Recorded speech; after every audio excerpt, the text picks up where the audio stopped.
आज के इस लीगल वीडियो में हम भारतीय दंड संहिता 1860 के अंतर्गत आने वाले हत्या अर्थात मर्डर नामक टॉपिक का अध्ययन करेंगे। तो चलिए शुरू करते हैं। प्रश्न ये पूछा जाता है कि आपराधिक मानव वध कब हत्या होगा। तो इसका उत्तर देख लेते हैं। आपराधिक मानव वध हत्या होगा यदि नंबर 1 प्रकरण धारा 300 के उपखंड के अंतर्गत आता है। नंबर 2 प्रकरण धारा 300 के किसी अपवाद के अंतर्गत नहीं आता है। धारा 300 के प्रथम उपखंड के अनुसार आपराधिक मानव वध हत्या है यदि वह कार्य जिसके द्वारा मृत्यु कारित की गई हो मृत्यु कारित करने के आशय से किया गया हो। स्पष्ट है कि जहाँ मृत्यु कारित करने के आशय से किए गए कार्य से मृत्यु कारित होती है वहाँ आपराधिक मानव वध अनिवार्यतः हत्या होगा। प्रतिबंध यह है कि प्रकरण धारा 300 के किसी अपवाद के अंतर्गत न आता हो। इसका दृष्टांत देख लेते हैं। ए बी को मार डालने के आशय से बी के ऊपर गोली चलाता है और बी मर जाता है। ए हत्या के अपराध के लिए दोषी होगा। यहाँ पर ए हत्या के अपराध के लिए इसलिए दोषी होगा कि कार्य केवल मृत्यु कारित करने के आशय से किया गया है। इस बिंदु पर एक वाद आया था आर बनाम बेनकालू का मामला महत्वपूर्ण है। इस मामले में अभियुक्त ने उस झोपड़ी में आग लगा दी थी जिसमें बी सो रहा था। उसने आग लगाने के उपरांत झोपड़ी के बाहरी दरवाजे में ताला इस आशय से लगा दिया कि बी द्वारा सहायता मांगने पर भी पड़ोसियों द्वारा उसे सहायता उपलब्ध न हो सके। कार्य इस तरीके से किया गया था कि अभियुक्त का आशय मृत्यु कारित करने का ही था। उसे हत्या के अपराध के लिए दंडित किया गया।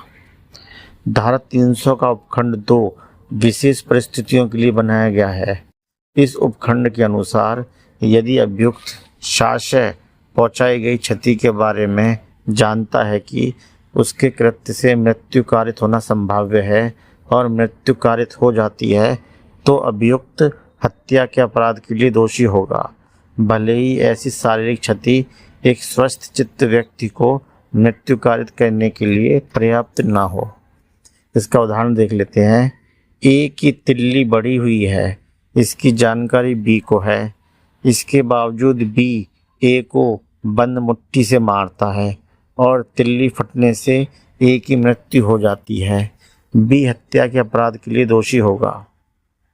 इसी उदाहरण में बी को ऐसी जानकारी नहीं है और वह ए की मृत्यु कारित कर देता है तो उसके द्वारा कार्य से एक सामान्य व्यक्ति को जो क्षति हो सकती है उस अपराध के लिए दोषी होगा। जैसे साधारण उपहति या घोर उपहति वह हत्या के अपराध के लिए दोषी नहीं होगा। धारा 300 के तीसरे उपखंड के अनुसार आपराधिक मानव वध हत्या है यदि वह किसी व्यक्ति को शारीरिक क्षति कारित करने के आशय से किया गया हो और वह शारीरिक क्षति जिसके कारित करने का आशय हो प्रकृति के मामूली अनुक्रम में मृत्यु कारित करने के लिए पर्याप्त हो। इस उपखंड में मृत्यु कारित करने का आशय महत्वपूर्ण नहीं है यदि अभियुक्त द्वारा पहुंचाई गई क्षति शारीरिक क्षति इस प्रकृति की है कि प्रकृति के सामान्य अनुक्रम में मृत्यु कारित करने के लिए पर्याप्त है तो वह हत्या के अपराध का दोषी होगा। इसका दृष्टांत देख लेते हैं। ए तलवार से बी को शार से घाव करता है जो प्रकृति के मामूली अनुक्रम में मृत्यु कारित करने के लिए पर्याप्त है। परिणाम स्वरूप बी की मृत्यु हो जाती है। यहाँ ए हत्या के अपराध का दोषी होगा यद्यपि उसका आशय मृत्यु कारित करने का न रहा हो। इस बिंदु पर यह मामला महत्वपूर्ण है। एक वाद आया था रजवंत सिंह बनाम स्टेट। इस मामले में अभियुक्त ने मृतक का मुंह चिपकाने वाले प्लास्टर से ढक दिया, प्लास्टर को रुमाल से कसकर बांध दिया, नासिका के छिद्रों को क्लोरोफॉर्म में भिगोई रुई से बंद कर दिया, उसके हाथों और पैरों को रस्सी से बांधकर एक छिछली नाली में डाल दिया और उसके सिर के नीचे कमीज का तकिया बनाकर रख दिया। उच्चतम न्यायालय द्वारा निर्धारित किया गया कि अभियुक्त का कार्य धारा 300 के उपखंड 3 के अंतर्गत आता है। अभियुक्त हत्या के अपराध का दोषी है। धारा 300 के चौथे उपखंड के अनुसार आपराधिक मानव वध हत्या है यदि वह कार्य जिसके द्वारा मृत्यु कारित की गई हो, कार्य करने वाला व्यक्ति यह जानता हो कि वह कार्य इतना आसन संकट है कि पूरी अधिसंभाविता है कि वह मृत्यु कारित कर ही देगा या ऐसी शारीरिक क्षति कारित कर देगा जिससे मृत्यु कारित होना संभाव्य है, परंतु खतरनाक कृत्य बिना किसी कारण के किया गया हो। धारा 300 का उपखंड 4 सामान्यतः उन मामलों में लागू होता है जिनमें किसी विशिष्ट व्यक्ति की मृत्यु कारित करने का आशय नहीं रहता है, किंतु ऐसी असावधानी या उपेक्षा से कार्य करता है जिससे अनेक व्यक्तियों के जीवन में खतरा उत्पन्न हो जाता है और जिससे अभियुक्त पूर्णतः परिचित रहता है तथा बिना किसी प्रतिहित के कार्य करता है। इसका दृष्टांत देख लेते हैं। ए बिना किसी प्रतिहित के व्यक्तियों के एक समूह पर भरी हुई तोप चलाता है और उनमें से एक का वध कर देता है। ए हत्या के अपराध के लिए दोषी होगा यद्यपि किसी विशिष्ट व्यक्ति की मृत्यु कारित करने की उसकी पूर्व चिंतित परिकल्पना न रही हो। धारा 300 के उपखंड 4 में प्रतिहेतु शब्द महत्वपूर्ण है।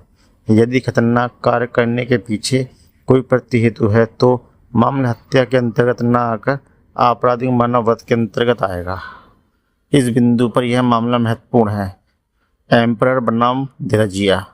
इस वाद में एक गांव की महिला ने अपने पति के दुर्व्यवहार से तंग आकर अपना घर छोड़ दिया।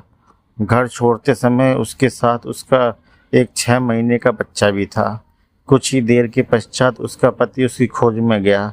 जब उस महिला को यह आभास हुआ कि उसका पति उसके पीछे पीछे आ रहा है तो वह